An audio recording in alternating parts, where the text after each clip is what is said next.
Live because it says we're live right now, but we're going to wait. We're going to have patience. Yes. You have to have patience if you're still paying attention to your fantasy team and faith. Yes. And faith. You may be praying for a miracle on Sunday night with Steelers and Bills. We got to get this show done, Bloom, so we can get ready for that. Get our game faces on. Get your game face on. We got Steelers Bills tonight, but right now and probably for the next 30-ish minutes, it is our weekly recap here on the Audible, the Footballguys.com podcast. It is Cecil, Lammey, and Sigmund Bloom going beyond the box score and let you know exactly what happened in all of Sunday's action from across the National Football League. And New England did it. They just kind of waited to do it, and in a different way than we thought. 34-13, the final score. The Patriots win over the Bengals as fully expected, but Tom Brady, 128, 2 touchdowns, no INTs. Boy, they could use Josh Gordon. We'll talk about that in a little bit later. James White, the leading receiver, with 3 for 49 and a touch. N'Keal Harry had the other touchdown. Matt Lacoste with 3 for 22. Mohamed Sanu dropping passes, 8 targets, 2 catches, 13 yards. And even Julian Edelman, 2 for 9. Mr. Wide Receiver 1 in PPR leagues didn't perform like it against Cincinnati. Sony Michel, 19 for 89 on the ground. Rex Burkhead with a rushing touchdown. And so the Patriots win. Defensive score always helps the day. But it took a second half surge for them really to separate themselves. What was it, 13-10 at halftime? Yeah, this was a hybrid of a first half of the season game from New England and how those Dolphins games went, where the Dolphins could compete for a half and then would fall apart. But yeah, in the first half of this game, New England and Cincinnati played each other pretty straight up. And for fantasy, a takeaway here is still this is a low wattage New England offense. Now, Sony Michel dropped a touchdown. Rex Burkhead got a touchdown from the running game, but you're still not even thinking about next week against Buffalo, Tom Brady. He's really, whatever's happened with Tom Brady, is he really fallen off of the Patriots side? Is he over? For fantasy, we've moved on from Tom Brady. We've moved on from Sony Michel. If you were holding him for this matchup, he ran the ball well, no touchdowns. Again, he dropped one that he could have gotten on a reception. And Edelman, who was the one reliable part of this offense, comes up small for us. We have to, again, think twice about him next week, depending on other options, because there's a lot of wide receivers. See, it's one of the themes, we'll get to it. The wide receivers that were hot coming into this week stayed hot, and Edelman cold. James White got a touchdown early, thankfully, if you played him. But this is still a very boring offense, a bottom 10 offense. For fantasy, it was really the muffed punt by Cincinnati and the plethora of interceptions by Dalton that led to the win for New England, and a big game next week with Buffalo, a lot on the line. Cincinnati side, well, Bill Belichick takes something away. It wasn't Joe Mixon, 25 for 136 on the day. Woof. Also 3 for 20 as a receiver. And then Andy Dalton he DJF because he threw 4 picks. Only 1 touchdown, 17-31 passing, 151 yards. Most of it to Tyler Eifert, 3 for 44. Tyler Boyd, 3 for 26. John Ross, what the heck flex, 2 for 24. That's why he's what the heck. Nobody did anything else. So here you go, Cincinnati. Go get Joe Burrow. Yeah, the one good play here was Joe Mixon, and he certainly did come through for us in this game. But otherwise, Dalton, they took a lot off of his plate early. But then he did get a touchdown early to Cecil Carter, Matt Waldman favorite, hanging around, getting a touchdown there. And he just looked overmatched by the New England defense. And of course, if he had A.J. Green, maybe things would be a little bit different. I don't know if we'll see A.J. Green next week. They're saying don't rule it out. But otherwise, there's nothing good here. Nothing good here for John Ross or Tyler Boyd. And as you said, confetti, spoiler alert, the Giants won today, which really means the Bengals have the number 1 pick, and they have Joe Burrow. And Burrow is part of a storybook season, can be part of a storybook turnaround. Zach Taylor has to be excited, assuming he's not going to get fired. So that's fun. That's going to be fun to follow.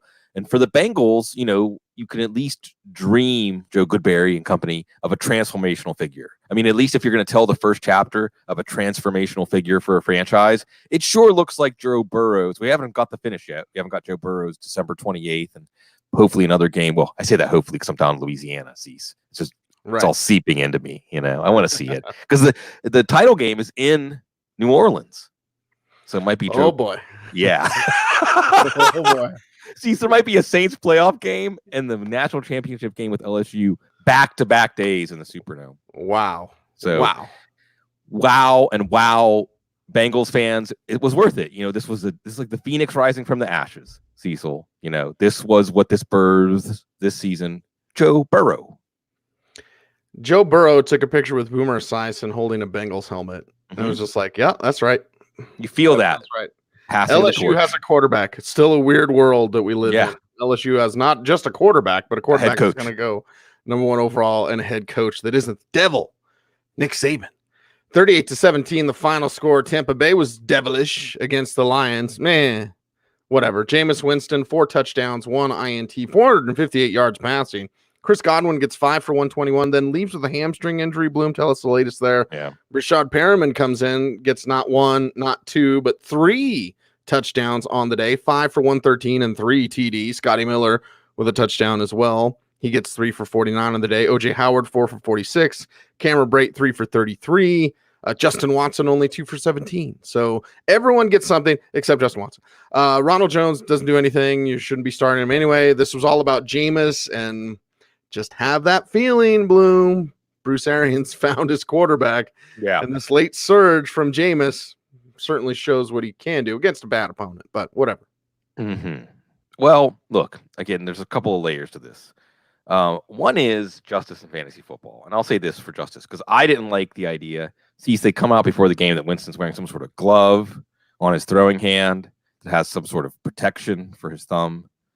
Now, quarterbacks are generally persnickety about such things. And I didn't like the idea of him getting used to that in basically a day or two. What was underestimated here maybe was just how morose, how hapless, how lethargic the Lions defense is, and how Winston just doesn't care. I mean, Winston's the kind of dude that if it's like post-apocalypse and all there is to play football with is some sort of rock that cuts your hands when you throw it, he would still pick it up and try to play football with it. Because Jameis Winston, one of those born to play football dudes. And he was having fun in this game. He threw a bad pick to start this, and then it was an avalanche. So if you had the clarity, if you had the faith to start Jameis Winston, you deserve all that comes with that. Or in Rashad Perriman. I suppose there was some 1 in 1,000 chance, because we knew he was going to be the third receiver for this offense, that Perriman was going to have, the player of week 15. I mean, basically he was an automatic ticket to week 15 because you're week 16 because you're probably playing him as your third receiver or your flex. That worked out. Chris Godwin worked out, but I don't think you're going to have him next week. I mean, I don't know much about the severity of the hamstring. It just doesn't make sense for him to play next week. OJ Howard becomes more interesting because of that. Of course, Rashad Perriman, because they're playing Houston on Saturday. So that's not scary at all in terms of a matchup. And if you're looking at Detroit a week ahead, Cecil, you get to watch them next week in Denver. That sleepwalking defense. They sleepwalk into Denver. Scotty Miller also had a long touchdown. This one was hurt. So Justin Watson will have a lot more snaps probably next week and opportunity again, likewise with Howard and even Cameron Brate. And as you said, Winston with this game really kind of cements. And it's funny, Cecil, because we can look back at this, and if Winston doesn't, because people are doing that 5th year comparison, like when Peyton Manning really figured it out, Right. And if Winston doesn't figure it out, you'll look back at these as almost unfortunate for Tampa that Winston had these games against weak competition. See, think of it like we were evaluating Winston for the draft. We would say, well, this is against such a poor defense in such a meaningless game that how can we really read a lot into what this says about his future? But I agree that it probably cements that he's the quarterback in 2020 and beyond. The NFL doesn't like it, but this month, Bloom, becomes preseason. Right. For some teams. You'll get a false positive, too. You'll deal with the same things here in Denver with Drew Lock, which we'll get. It is a Broncos show. We'll get to that. But it's like, okay, Drew Lock's going to beat up on some slappies, right? Okay, so do you invest your future and your franchise in that? Jameis Winston kind of different, but similar, because it's like, okay, Bruce Arians, you got an out, man. Mm-hmm. But are you going to take it? The Lions are just hoping that Matthew Stafford can play someday Let's talk about David Blau if we have to. 260 yards, no touchdowns, 2 INTs. Danny Amendola. I know it's Danny. 8 for 102. In this one, I get messages like, it's Danny. Yes, I get it. Inside jokes. Yes. Kenny Golladay, 7 targets, 3 catches, 44 yards. He's a wide receiver one. That's 7.4 points in a PPR. It's fine, right? You're still starting Kenny Golladay every single week. Wes Hills comes from what? Stony Creek? Bloom? Slippery Rock. Stony Rock. Western Pennsylvania, man. Yeah, okay. Slippery Rock. Stony Creek, Slippery Rock. I knew it was one of those. But they just activated him off the practice squad, and he scores 2 touchdowns. Now it's 2 yards a carry, and, blowout game, whatever, second half touchdowns, whatever. But something to note, nobody else did anything. Logan Thomas, J.D. McKissick, Jesse James had 3 for 31. Just this isn't the team you're investing in outside of Kenny Golladay and a dash of Danny Amendola. I think that the Lions have their sights on Chase Young. They're not out of the Chase Young sweepstakes yet, and they're playing like a team that is tanking. David Blau, I think there was about 4 or 5, 3 or 4 and outs to start this game. So even against the Tampa defense, and I shouldn't say that because at times Todd Bowles made the defense look very good. Again, we see this. There should be a name for this phenomenon that a unit can look bad against good competition and good against bad competition and never mediocre. So it's difficult to get a fix on them. And that's been the Tampa Bay defense. So, but if your instincts were, hey, they are going to give up something through the air, you played Kenny Golladay, like you said, Cecil, it didn't work out because Hills gobbled up the touchdowns. But you had the garbage time script that you wanted. It was Danny Amendola that did better with that than Kenny Golladay as far as converting it. But that now Denver's defense might not be as easy in the secondary, at least depending on the spots. At least Chris Harris will be on Kenny Golladay next week. So David Blau. It's funny you say that name Blau. It kind of is like a vomiting. You have to vomit it up some air to say it. That's the Lions right now. If they get Chase Young, he's a potentially transformational figure on defense. Matt Patricia get him though. Like, are we to that point with right? Matt Patricia? Well, and see, this is that larger Thursday night kind of conversation, but if somebody hasn't shown a positive, and I guess you can really say that it's like birthing a baby where, it just has to gestate and develop, and then when it's ready, like look at San Francisco did. You could make this argument that there's be patient, continuity, let everybody build, get the talent, let it, and when it sets, then you can really have something. But I don't know, and see, there's a lot of behind the scenes data that we're just, information, like talking, like getting a feel for Matt Patricia, but what we can see peeking through the keyhole, I don't see where this franchise, and you can start talking about Bob Quinn too. What has he done since the New England GM tree is almost as disappointing. Now Tennessee's an interesting one with John Robinson, and Tom Dimitroff had his ups and downs. I just think that the verdict's basically in that this Lions franchise with this blueprint, I don't see it going anywhere. It's like baking, Bloom, and not like baking like our DFS degenerate stoner up in Greeley Jason likes. It's a different type of baking, Jason. So he sprung to attention. He's like, baking, what? Get some of that Darth Vader purple koosh. 21-13 Green Bay Packers over the Chicago Bears, and Mitchell Trubisky threw for 348 yards, 1 touchdown, 2 INTs. Couldn't throw for anything at the end, even though they had a little razzle dazzle on that final play. And for the love of God, Jesper Horsted, don't ever catch it on that. So try to keep away, keep it alive. And then it gets to Jesper Horsted, and he's like, I can run it in, guys. And nope. No, you can't. Yeah, Allen Robinson should have got that ball. But anyway, Allen Robinson 7 for 125 in this one. Anthony Miller continues his hot streak, 9 for 118 and 1 touchdown. Tariq the Freak Cohen, 8 for 28 on the ground, 7 for 57 as a receiver. David Montgomery leads the way on the ground with 39 rushing yards and then 1 catch for 10 yards. Riley Ridley could have had this beautiful Hail Mary catch. He wasn't really paying attention. It would have been really difficult, but it was there for him on a Hail Mary situation to potentially tie this game. They're up by 8. They obviously won by 8. But here we go with the Bears. Trubisky, here's a false positive or something. I don't know. I never know what to think about Mitchell Trubisky. Like, get him running. He only had 29 yards on the ground, though. And then stop throwing picks. We can't seem to do that against tougher competition. Yeah, the defense did their part for the most part, but the offense didn't. Trubisky and the offense was stalling out too often. They miss a fourth down. When they do come on, it's too little, too late. But as you said, it was there. It was there on the lateral play. It was there. Jesper Horsted just needed to pitch it. It was there. It was. See, there was even a point, like a pitch or two before Horsted got it, that you saw the flow. Yep. Ooh, this is getting interesting. Yeah. This is interesting. It was well executed up to that point. So they had a chance.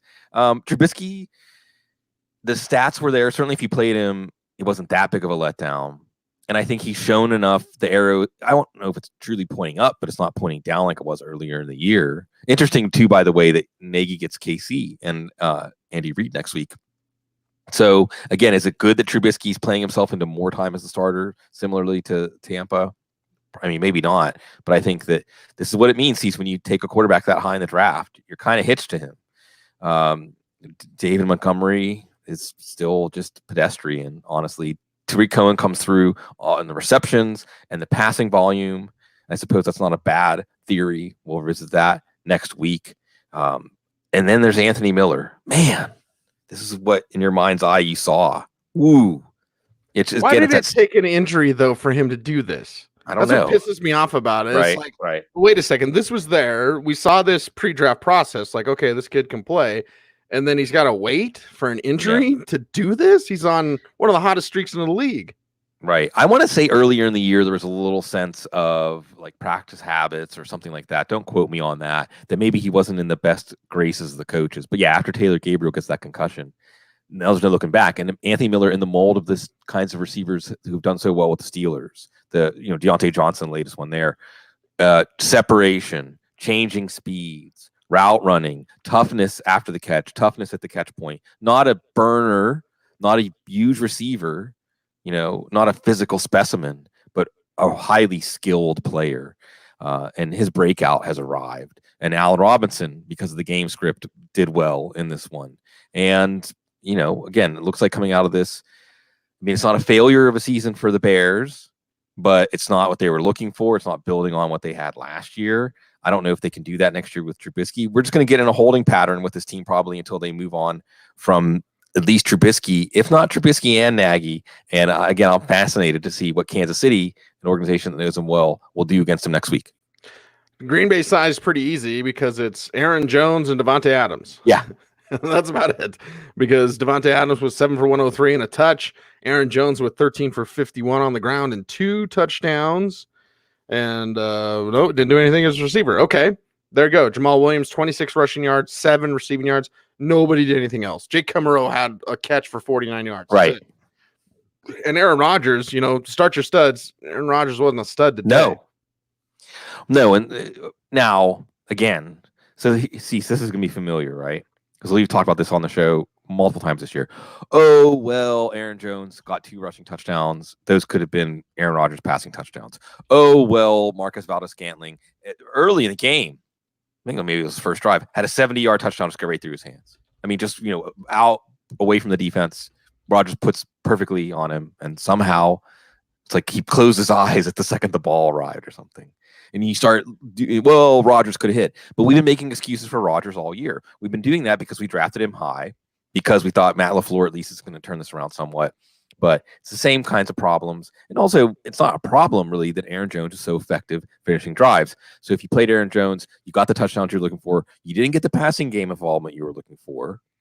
Green Bay's playing Minnesota next week. So much still hangs in the balance in the NFC. So you're still going to play Jones, but you know what that floor is.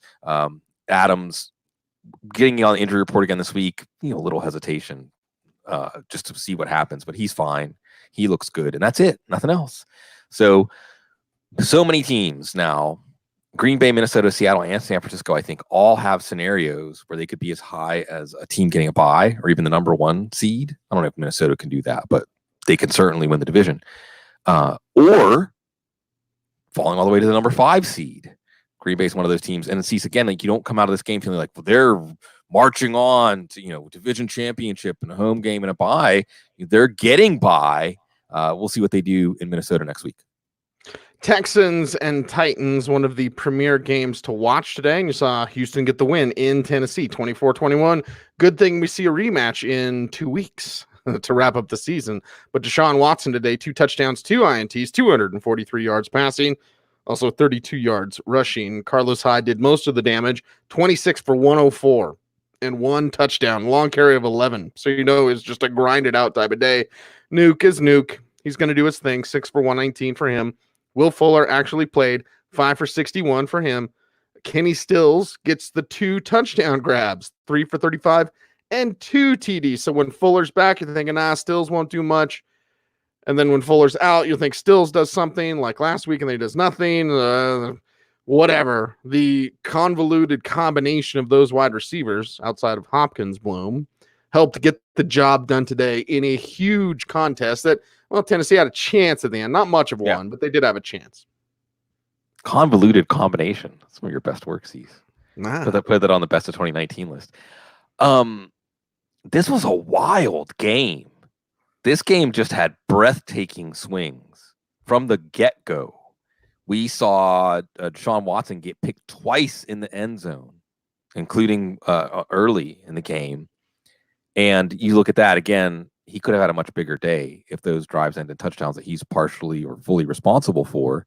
So a bit of a letdown, honestly, even though he played well and he had Will Fuller back and Will Fuller was fine. Will Fuller didn't win your week for you, but DeAndre Hopkins, to an extent, won the week for Houston. This is a game that the Texans led. Then the Titans came out in the second half with a 9.5-minute drive for a touchdown and really tightened this game up and pulled even. And then DeAndre Hopkins made some plays in the second half, in the fourth quarter particularly, that helped put this game not quite out of reach, as you said, Cecil. There was a glimmer, a prayer at the end, but the way the clock worked out, not much of one.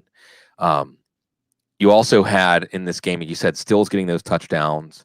They're going to play Tampa, so Stills at least has a little bit of momentum going into that game. And, the Texans, Tennessee's playing the Saints next week, so maybe that week 17 game won't matter. They're going to hope for that. Another thing here that's going to be something to watch next week is Carlos Hyde really settled down the offense. He also had a lot of stamina in this game. For week 15, he's not running. In some ways, the committee's helped him here because even though he's a power runner, he's the kind of runner earlier in his career that was on the injury report a lot because he sacrifices his body. He runs all out. He's still got some juice right now, and they're going to use that. I think, O'Brien wants him to be getting 20, 25 carries, and they had the game script to work that out. And Duke Johnson was one of those players targeted on one of the interceptions in the end zone. It would have been a touchdown, but Kenny Vaccaro made a really terrific play. So beat Tampa, hope that New Orleans beats Tennessee, maybe get a little bit of rest, but a big win for a team that's had some wild swings in a game with a lot of wild swings. Yeah, ups and downs. And Bloom, you'll tell me if I'm wrong, but just in watching briefly, because I had to watch that awful Broncos game we have yet to get to, it seemed like these two teams weren't we get these playoff thing, we're going to face you in a couple weeks, or we might face you in the postseason. We get these teams we're just kind of moving each other out. Haymakers. Boom. Yeah. Boom. Hagler boom. Yeah. It was Carlos Hyde on one side. Of course, it was Derrick Henry on the other side. 21 for 86 for Henry. Ryan Tannehill, 279 yards passing, 2 TDs, 1 INTs, 1 rushing touchdown for Tannehill. A.J. Brown's best rookie receiver in the league, 8 for 114 and a touch. Jonnu Smith, 5 for 60. Corey Davis, 3 for 57. And, Deion Lewis gets a touchdown, but you're probably not starting him or anyone else like my buddy Khalif Raymond, who's doing some good things here and there. I'll see Khalif once in a while. I'll be like, yeah, dude, send him a text. Good dude. Not a good day, though, for Tennessee because they didn't defend their home stadium. What is it? Nissan Stadium there. Right. And, they didn't win. Yeah. Well, okay. From fantasy perspective, if you said, I'm going to trust Ryan Tannehill, it worked out for you. It maybe could have been an even better day, even though it was a hit.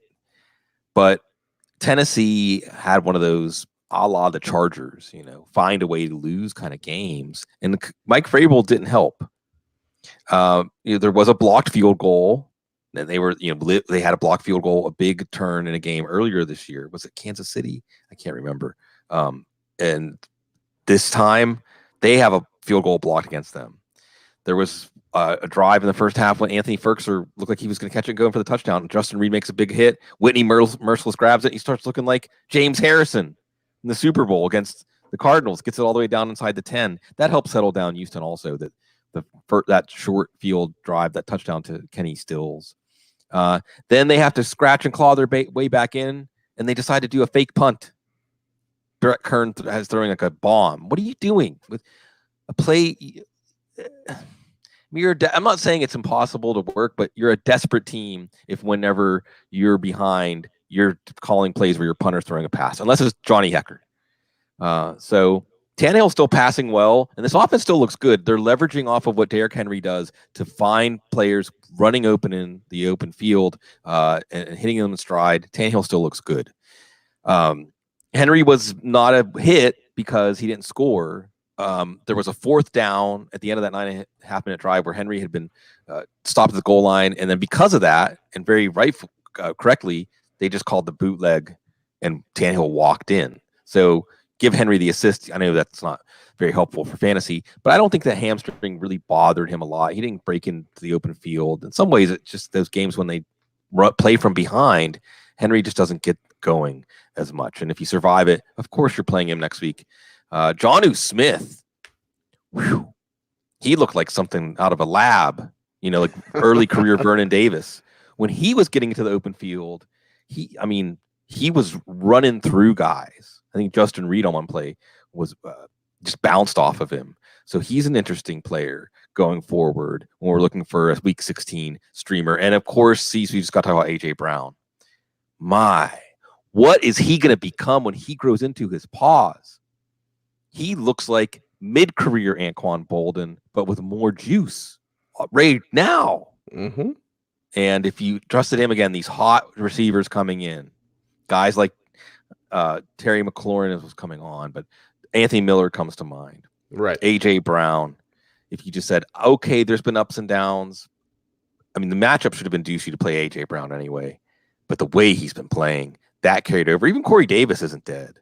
The Tennessee now, I think still if they win out, they can win the division. I don't know how all the tiebreakers work out, but they have to beat the Saints next week in Tennessee. They have to beat this team in Houston that they just lost to. And even though it was 24-21, Houston was clearly the better team. Well, we got a lot of Tannehill questions this week, Bloom. Yeah. I'm sure those people that started him have to be happy. Oh, yeah. Have to be happy. All right. You're not happy if you watch the Broncos game, unless you're a Chiefs fan, right? 23-3, the final score. Snow, a big issue. Lack of discipline, a big issue. Lack of talent, really, the biggest issue for the Denver Broncos. And, that's why they only scored 3 in a snowy game where it's setting up, and you're thinking, and we've been thinking this for at least 3 weeks, Bloom, and ever since week 10, Phillip Lindsay has been the clear-cut lead runner. Well, okay, you're in this contest, and it's 15-3 at halftime. You completely abandon the running game. Phillip Lindsay gets 7 carries for 32 yards. That's it.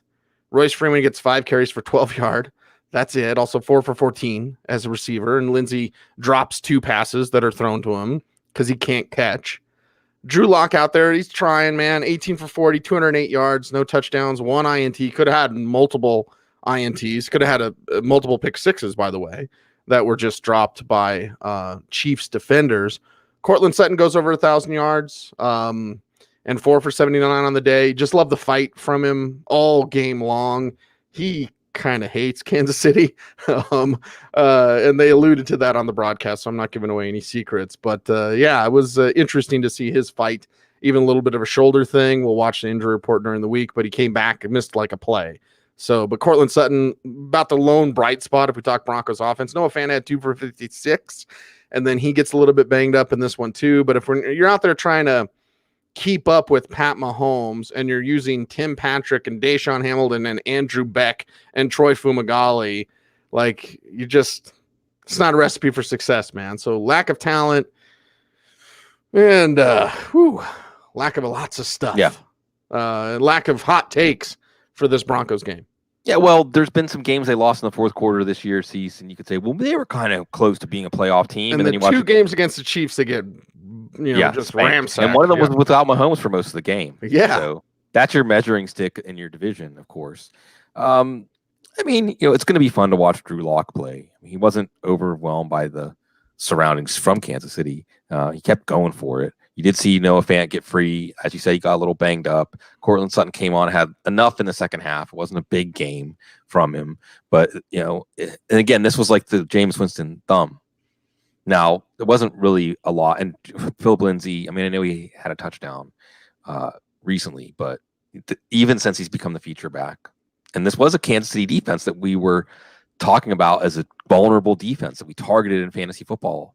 Not anymore. And that's maybe the biggest story here. Again, we'll watch them face Mitchell Trubisky next week. Kansas City is not a team that's the offense is dragging the defense to the playoffs. Steve Spagnuolo's defense is setting well. And otherwise, Denver, again, it's fun. Let him play, buddy. But the snow, it wasn't a big deal, I think, in this game. We'll talk about that even more with Kansas City. I don't think the snow was the reason that Denver's offense got bogged down. I think Kansas City's defense deserves some credit. And, we can look back and say Houston just really didn't answer the bell last week, and Drew Lock looked good, but that comes back to some of those potential false positives. Not a false positive for Kansas City, though. Houston was overlooking the Broncos because they played Tennessee. That's exactly what happened. Frank Clark looked like a god, by the way, against Eli Wilkinson and Garrett Bowles. Good job, Connor. Let's talk about the Chiefs. They have 25 carries as a team, but man alive, they don't want to run the ball at all. Most of this was late. Like Spencer Ware got like a drive late in the game just to end the misery in Missouri. Sounds like a Tech Nine song. I get it from Tech. Aaron Yates, 7 for 26. Do I even need to go through the running backs? Like nobody did crap. Sorry, YouTube overlords. Pat Mahomes, 340, 2 touchdowns, 1 INT, most of it to Travis Kelce, whose lowest total of the year had come against the Broncos earlier, not with Mahomes, and it was 6 for 44. That's his lowest yardage total of the year in game. 11 for 142, because they zoned it up all day on that snow. They were super afraid of everything, and they played afraid, and that's why Kelce was able to go out there and abuse guys like Alexander Johnson and Todd Davis in coverage. I think they had Will Parks on him once or twice, and it didn't matter. Tyreek Hill, 2 touchdowns, 5 catches, 67 yards, and there's always one play a game. Chris Harris Jr. have you locked down, and then he'll hand you off to Justin Simmons, who won't see what you're doing, and then it's touchdown Chiefs. That happened again today. You should have had no issues starting Kelce or Hill or Mahomes. Avoid the running back situation. And really, Sammy Watkins is what the heck flex, I guess, Bloom. 3 for 49. I love seeing Blake Bell do something, right? Yeah. I remember that draft class. It was like, Clive Walford, Max Williams, and Blake Bell. Those are my 3 favorite tight ends from that draft class, and none of them did anything. At least Bell's still playing, though. Anyway, let's talk about these Chiefs, Bloom. Yeah, and I think Kelce set season high for catches and yards. Hill had 2 touchdowns. Mahomes had that 2-point conversion to Watkins, so that at least bails you out a little bit. They had to settle for 3 field goals in the first half, or it could have been an even bigger day. So, this defense, which really had given Mahomes trouble last year, not so much this year. And this team is cruising, going into Chicago, hoping for a bye. And this is a very interesting AAFC playoff bracket if we just think of it in terms of quarterbacks. And I know that Deshaun Watson has to finish things. But, if we have an AFC playoff bracket with Watson and Mahomes and Lamar Jackson, and Tom Brady, probably Josh Allen, and Duck Hodges, maybe, pretty please. It's fun. I think we have a lot of interesting stuff to look forward to. Definitely. And to that, I would say double true. Moving on to Dolphins and Giants and G-Men. They do it for Eli, 36-20. The final score. Ryan Fitzpatrick on the Dolphins side, 279, 2 touchdowns in this one. Devontae Parker with both of them. And it was just like, watch his injury status, but if he's playing, you play him. That was the general rule, that at least with the phone callers that I got, Bloom. I was like, okay, I can't tell you about Parker on Wednesday night, but I'll tell you this. If he plays, you play him. 4 for 72 and 2 touchdowns. That's plenty good. Nobody else did anything. Mike Gesicki, 4 for 47. You might have been forced into playing him. Hey, there's Clive Walford. He's still playing, 2 for 34. I knew that, but still actually doing something. Albert Wilson, 5 for 59. Patrick Laird. I don't know why I was getting so many Laird questions, but I was. 46 yards. So whatever. I guess was there You pay a hell of a lot more of attention to social Yeah. networking than I do, Bloom. Was there like a Laird hype train or something? Like I just kept getting so many questions. I was like, "Why?" Yeah, it was kind of tongue in cheek. It was kind of tongue in cheek, but at the same time, people went with it, and there was reason to have some optimism with Devontae Parker and Albert Wilson back. But this offense just stepped in dog poop again, like last week. I mean, they were moving the ball and they missed a field goal, and they're moving the ball and they get stopped on fourth down in the red zone. They get some Eli Manning interceptions, they have to settle for field goals. So this is why the Chase Young sweepstakes, and this game, by the way, the outcome of this game, confetti Bengals. As long as the Giants winning another game means, yes, Joe Burrow, put it in the books. Get your Burrow Bengals jersey. And where are you going to need to be living to root for Chase Young as your hometown NFL team defensive end? Well, Miami is still in it. The Giants are still in it. The Giants and Washington play next week, by the way. So all these teams right now, I believe, are 3-11. Mm-hmm. But there's also, right now the Cardinals are winning as we speak. The Lions are 3-10-1. So a lot up for grabs here. Another prize, not just Joe Burrow. Devontae Parker, one of the touchdowns in garbage time. That's okay. It's okay. Earning that money, earning that 4-year, $40 million extension. Yeah, Patrick Laird doesn't do much. Again, it's Parker getting the touchdowns. That's what you're looking for. Or the passing game involvement. Laird didn't do as much there. Mike Gesicki was okay, but you saw Albert Wilson come back and get some targets. So it is Cincinnati next week. They had this. See, this is why you don't print up the t-shirts early, right? Like back in September, they were printing up the Week 16 Tua Tagley. Didn't even have the quarterback right now. And Cincinnati's already won the Joe Burrow distinction. Miami could still end up with Tua. But that's, again, Miami making their tour through other teams, picking with them in the top 5 at the end of the season. Let's talk about Eli Manning. 283 yards, 2 touchdowns, 3 INTs. Sterling Shepard with 9 for 111. Golden Tate, 1 catch, 51 yards, 1 touchdown. Bobble, and then did most of it backpedaling, talking smack. Awesome. Darius Slayton gets a touchdown to help him out in his fantasy day. 2 for 31 and a touch. Caden Smith, 3 for 38. Cody Latimer, 1 for 21. Saquon Barkley back to looking like we expect Saquon to look. 24 for 112 and 2 touchdowns and 4 for 31 as a receiver. Buck Allen gets a rushing touchdown here as well as the Giants pile it on and they get that win. And it's cool to see Eli go to the tunnel, man, and then like pick up and hug his kids. Like, cause that's what it's about. It's done. They'll probably go back to Daniel Jones cause they have one more game at home. Bloom, correct me if I'm wrong, but it's like, Eli's time and probably time in the NFL. He doesn't want to be a backup, which is fine. I for what anyone wants in life and in football, like if that's what you want, Eli Manning could play another 5 years holding a clipboard somewhere. He doesn't want to do that. Doesn't need to do that. So there you go. Yeah. It's a good reflection of Eli here. It might be the last time we talk about him on the show. Say what you will about him. You always remember him as the Patriot Slayer. And, thank God. Imagine if they'd won those 2 Super Bowls. Yeah. And look, if you go back and look at the way he played in the playoffs those 2 years, that's a template for what you want out of your quarterback in the playoffs, the way he played in 2007 and 2011. So it's great. You see the respect the other players have for him and the respect we should have. And even though it was the Manning family, he did stay with one franchise through his whole career, kind of. If you don't count like the Big Bang moment of his NFL career. So Eli, this one's for you. And he threw a lot of picks in this one. He didn't look great. But again, you said the Golden Tate touchdown was a bit of a fluke. Golden Tate finds awesome ways to score. Didn't he go in butt first over somebody a few years back? Darius Slayton had a touchdown. I mean, I know it wasn't a big hit.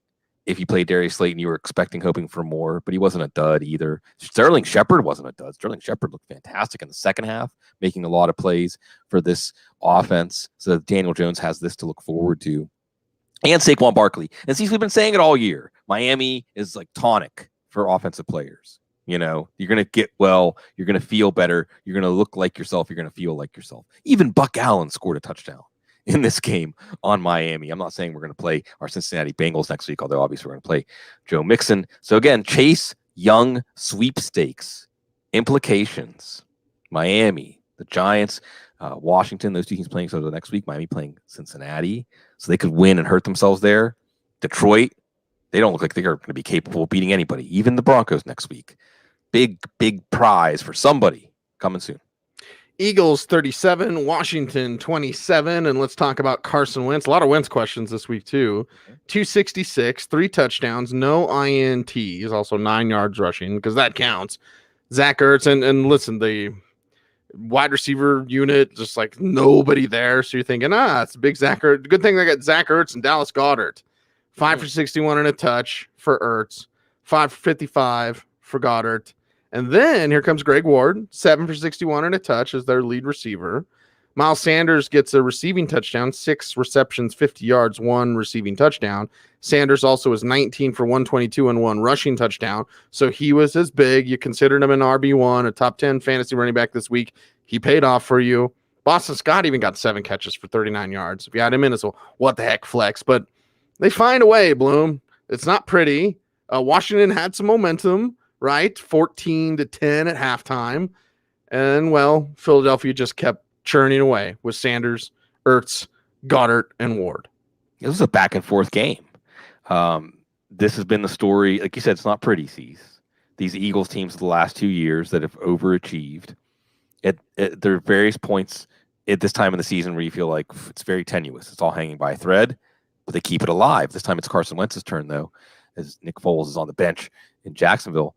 And Wentz was hot at the beginning of the game and hot at the end of the game.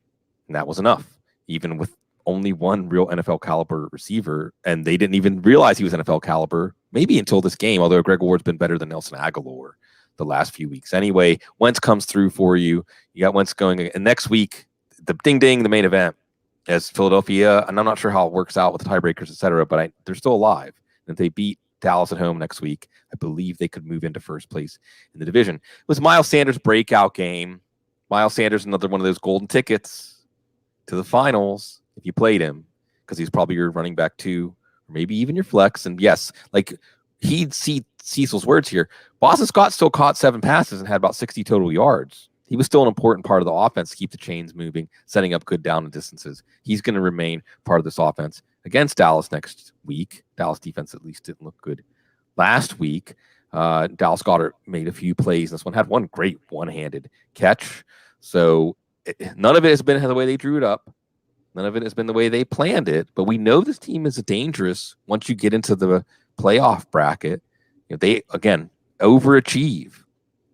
Under Doug Peterson in the playoffs, they still have a chance to go to the playoffs and helped a lot of teams go forward in the fantasy playoffs against Washington. Dwayne Haskins had some moments, and he's been doing that sparingly, but 261 yards passing, 2 touchdowns, no INTs.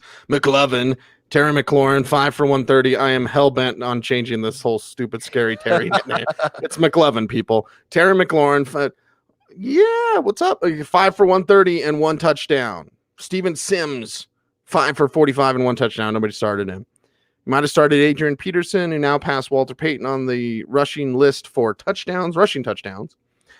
16 for 66, double get out, and 1 rushing touchdown. Peterson actually caught 3 passes for 25 yards. Chris Thompson caught 2 passes for 26 yards. Not good.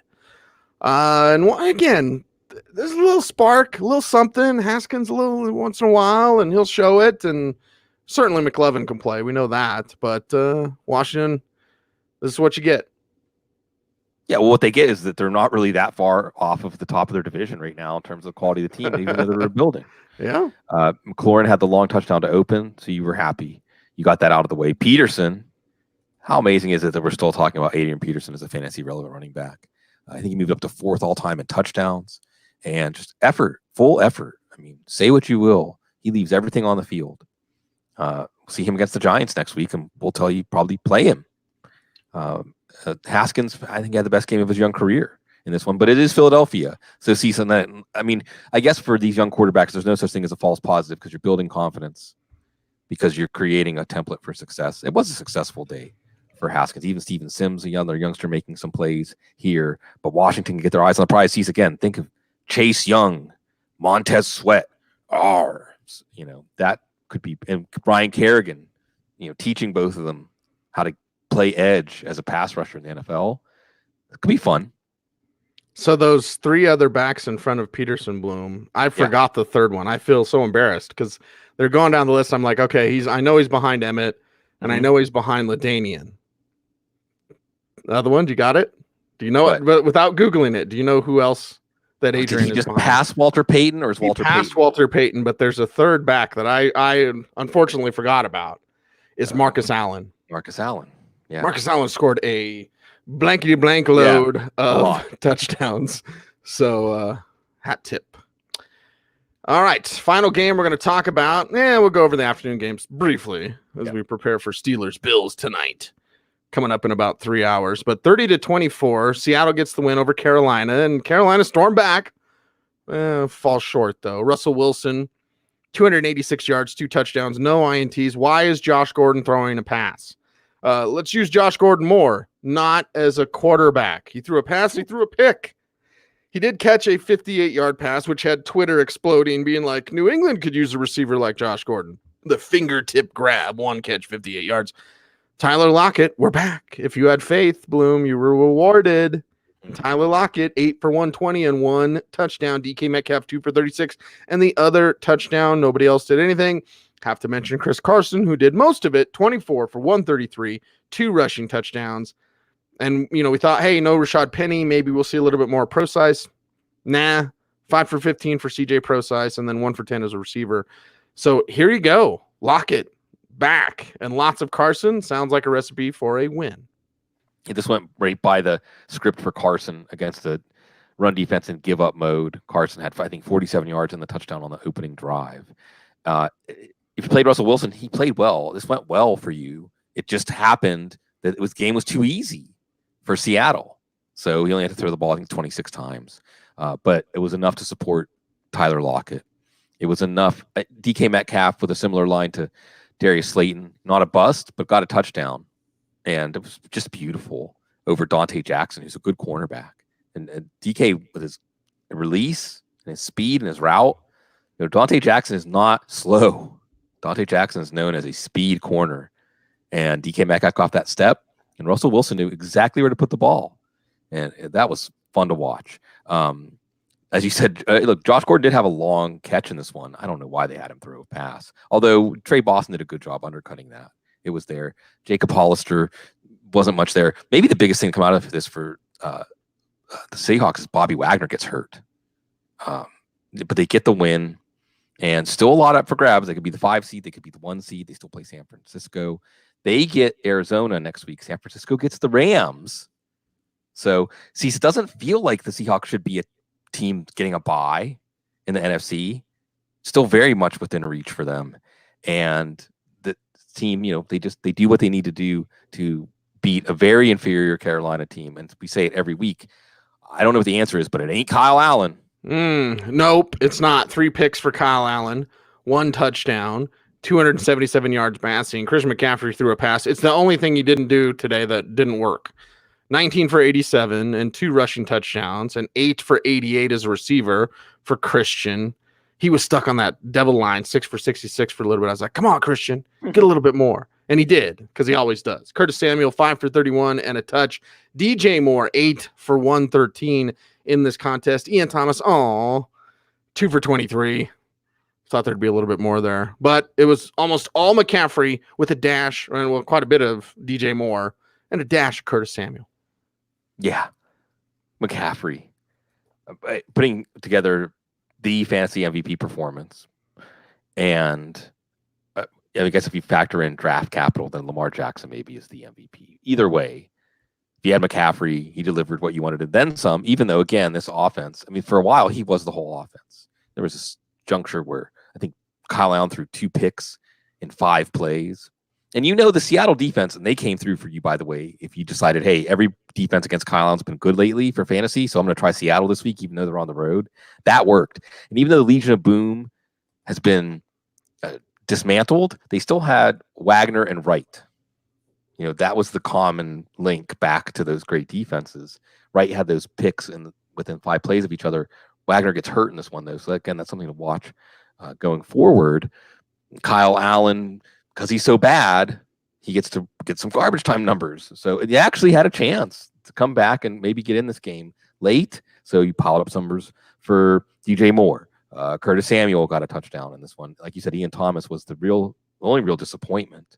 And Carolina's playing out the string, a bad team. facing another team, basically playing out the string against Indianapolis next week. Hey, huh? Yeah. That's one of the. Doesn't that sum up the Colts pretty much? Yeah. Oh, I forgot. Bloom, quickly. Yeah. Yes. We've got some afternoon games going on, and then we will go bye-bye because we got Steelers Bills to get ready for. Hercules. Yeah, So, right. Bloom, just your brief observations from these few afternoon games. Some very interesting 49ers Falcons scores going on right now. So, and that's what's funny is, and I'll say some stuff now with these games in progress, and I'm sure some of it will make you all laugh. Which team is worse? The Jaguars, easily. Nothing good is going to grow here, at least as of now. It looks like Leonard Fournette and D.D. Westbrook are going to greatly underachieve. They're still garbage time. Darren Waller, fantastic play this week, 100 yards in the first half, as Jason pointed out in the chat room. Josh Jacobs, if you played him, it looks fantastic. There's faith there. Cleveland against Arizona, Kyler Murray looks great. Kenyon Drake paying off in a big way in this one, at least up to this point. Nick Chubb, the only good thing going in the Cleveland offense.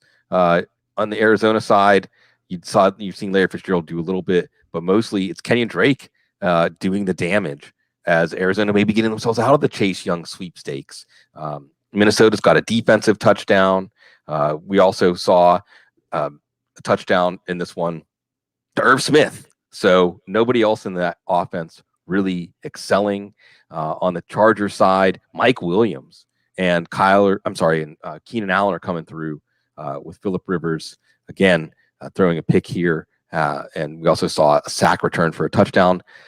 Dallas and Dak Prescott are coming through, and we saw now another interception thrown by Jared Goff. So Goff has thrown a touchdown to Todd Gurley, and Tyler Higbee's come through for you, and that's it in this offense right now. While on the Dallas side, Prescott's thrown a long touchdown to Austin. He's thrown one to Witten, and Ezekiel Elliott's run for a touchdown, but the wide receivers letting us down up to this point, and the game script's not exactly making you feel good there. And Atlanta leading San Francisco. And again, this is big. Nothing is even close to set at the top of the bracket in the NFC. Raheem Mostert, put a little Mostert on it, gets the touchdown for you, so he's rewarding you. That hot player coming in, Julio Jones, he was going to be most of the pass offense. He gets a touchdown in this one. George Kittle gobbling up catches, otherwise not much else happening. One nice run for Tevin Coleman in a revenge game. See, this December, Buffalo against Pittsburgh makes me think the birth of Fast Willie Parker. And fun game. And it's so much fun to get to accompany all these great people, even the people who show up. You're the real diehards, folks, coming while there are games on, 5 games on. Thank you for your company, not just today, but every day throughout the season. And best is still yet to come. 2 things about Willie Parker. One, Willie pretty much began our friendship because we were debating him and discussing him in the Shark Pool. And then when we had Willie Parker on the cover of our Footballguys magazine, which we did for 4 years, something like that. Something like that, yeah. Yeah, and I interviewed Willie, and then my son Liam got to ask him a question too, and he was super cool to Liam because Liam was 8 years old or whatever. So, Willie Parker, hat tip to you, sir, and hat tip to you all for listening, for watching here on YouTube, and thank you all for coming. As Sigmund points out in our chat room, thanks for growing our YouTube channel. Make sure to like, comment, subscribe, share, hit the notification bell, everything that our YouTube overlords want you to do, because they love corporate shows and not independent creators anymore. So help us, Obi-Wan.